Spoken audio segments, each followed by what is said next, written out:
First and foremost, I'm very happy to be in Manipur. This is my first time here, and I was very particular that the press conference has to start on time, so I've come straight from my flight to see you all.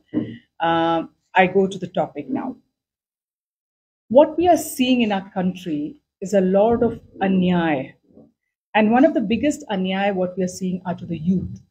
And today we are focusing on the Jawans in the youth category. We are doing a campaign called Yuva Nyay, Jai Jawan Anyay ke Virudh Nyay ka Yudh. This was launched by Sri Rahul Gandhi ji in Bihar on the 31st of January 2024. What is this campaign about?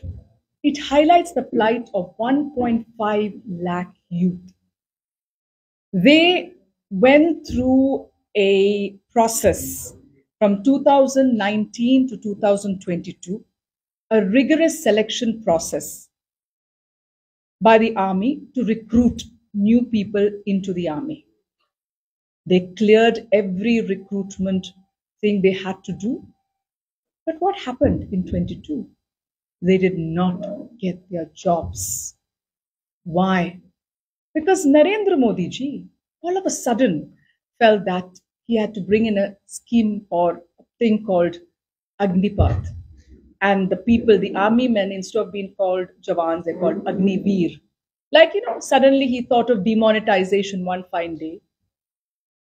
Like he did the lockdown during COVID in 4 hours. This is another thing which he started. And we all should understand that he did not consult the army. Former Army General Navarane said clearly that it came bolt out of the blue. That's what exactly he said. Now, these people who had applied, these aspirants, they applied to the Indian Army, the Indian Navy, and the Indian Air Force. Jai Jawan campaign, which the Congress party has launched on the 31st of January, has two important components. One is to give these 1.5 lakh youth who went through the recruitment process, who went through the rigorous questioning and selection process, to give them their jobs. And the other one is to remove or stop Agnipath and go back to the old recruitment scheme where people join the army because they want to serve the country. They're passionate about it, not because they want a 4-year job. This is not a corporate thing. Mr. Modi wants everything to be a corporate way of running things. He wants to do everything in a corporate way of running things. But army is not that. People give their lives for the country. We are doing this in 3 phases. The first phase is called Sampark, that is mass contact. It is from February 21st to the 28th of February, 28th. Now, what are we doing in this mass contact?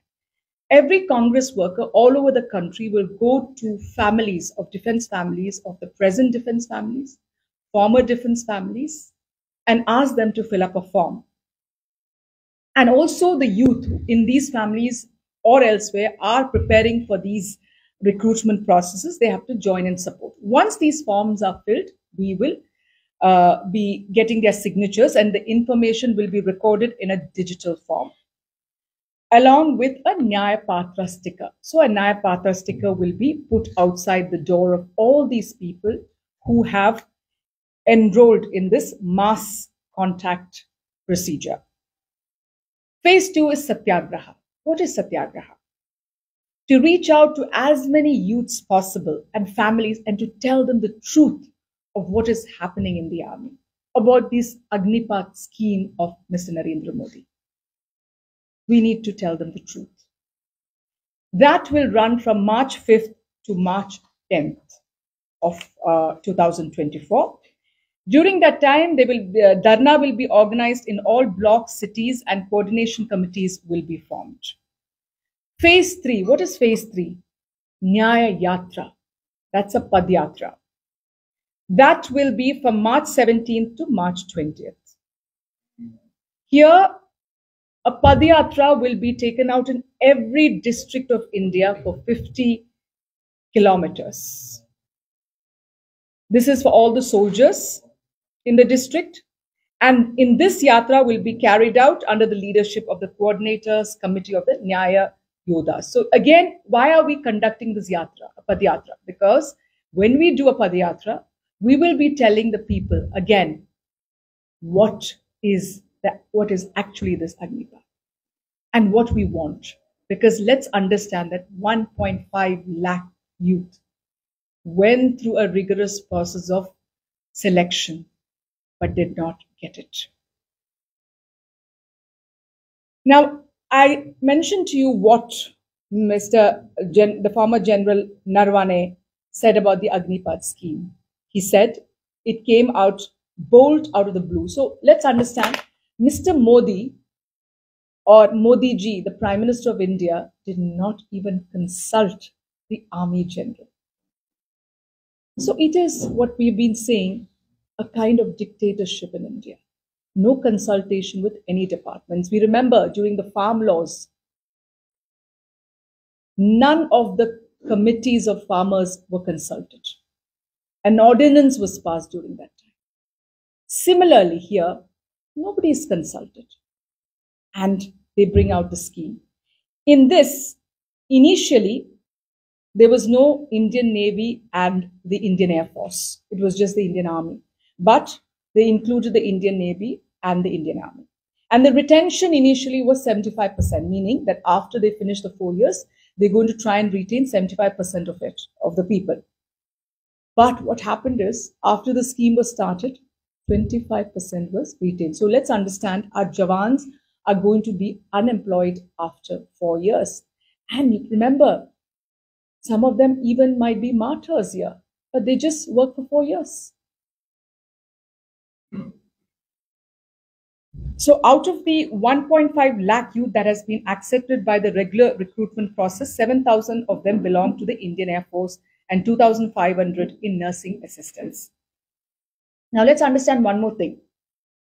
In 2020 to 2021, the Army conducted only 97 recruitments. You know, so many youth are waiting to join the Army, but they conducted only 97. So it's very clear that from the beginning itself, it is not happening in the right way.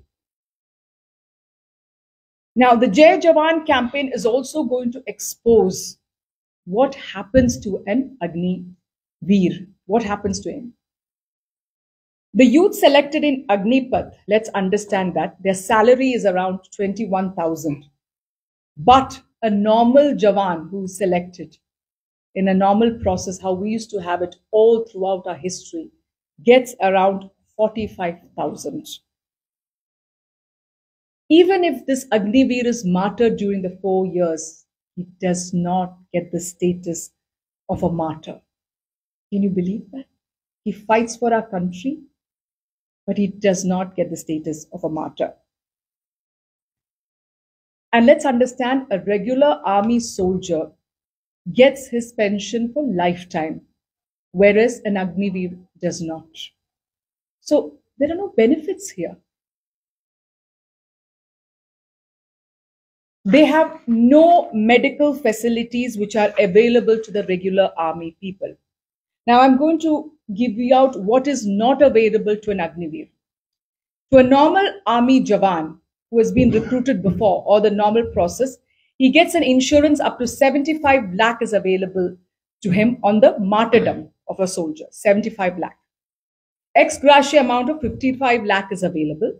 Medical facilities are available. CSD facilities are available. All types of military benefits. The problem with an Agniveer is also, one, he doesn't get a pension. The other thing is, what does he do after 4 years?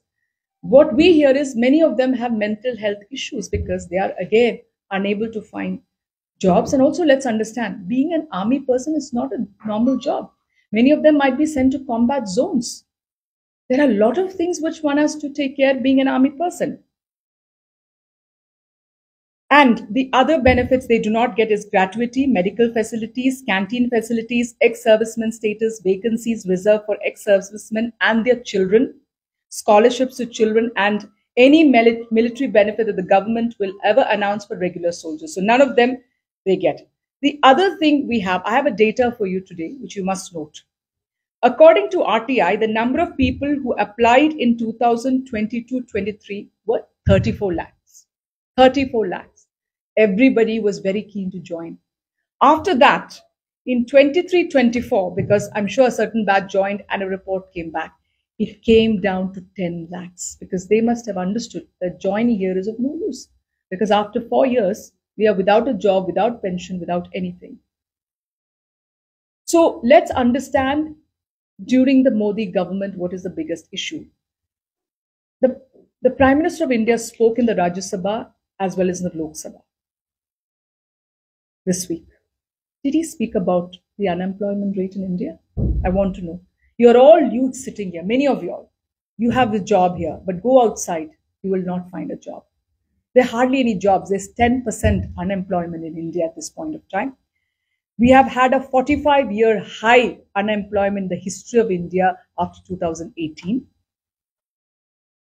There were 1 crore unemployed youth in 2012. Today, it is in 2022, it was 4 crore. So it has doubled. And then we hear about 5 trillion economy. We hear India is reaching the sun, moon, everything we are hearing. But most important thing is the unemployment. The other data is 2 unemployed persons commit suicide every hour according to NCRB. And let's understand, one of the biggest employers in our country are the MSMEs and also the agriculture sector. So they are not doing well. According to Mr. Modi, the agriculture sector will, by 2022, would have doubled the income. It has not happened. So what we plan to do is that the youth of India make the Modi government accountable for the curse inflicted upon them. India's demographic dividend should not be made a demographic disaster. Our national security is paramount, and we must ensure that our patriotic youth get permanent jobs in our Air Force. In our military, Air Force, as well as Navy. So we have to understand one more thing. Patriotism is important. And patriotism comes when you love the nation. Patriotism comes when you can serve in the army as long as you can. And patriotism is not about 4 years in the army. So this is what we have decided. We are doing this, the Nyaya, Yuva Nyaya for the Jawans. This will continue. And as you know, one very important thing today I want to tell you, because I'm in Manipur. My leader, Rahul Gandhi ji, we know Manipur has undergone a terrible time since last May. My leader, Rahul Gandhi ji, has been here twice. Once before, when this incidents happened, he came to all your areas, listened to your problems. He spoke about it in Parliament in the last session and asked the Prime Minister of India to give Nyaya to the people of Manipur. He again was very stubborn on one thing, that I, Rahulji, would start the yatra of Bharat Jodo Nyaya Yatra from Manipur, because he understands the people of Manipur and their pain. Let me ask you today, why has the Prime Minister of India not visited Manipur? Why has he not stepped into Manipur? And why did he speak only for 2 minutes in Parliament about Manipur? Why did he not allow any of his members of Parliament to speak in the Parliament about the issues in Manipur? And why is the Chief Minister of Manipur still there, Mr. Biren Singh? He should have resigned a long time back. Thank you very much. If you want to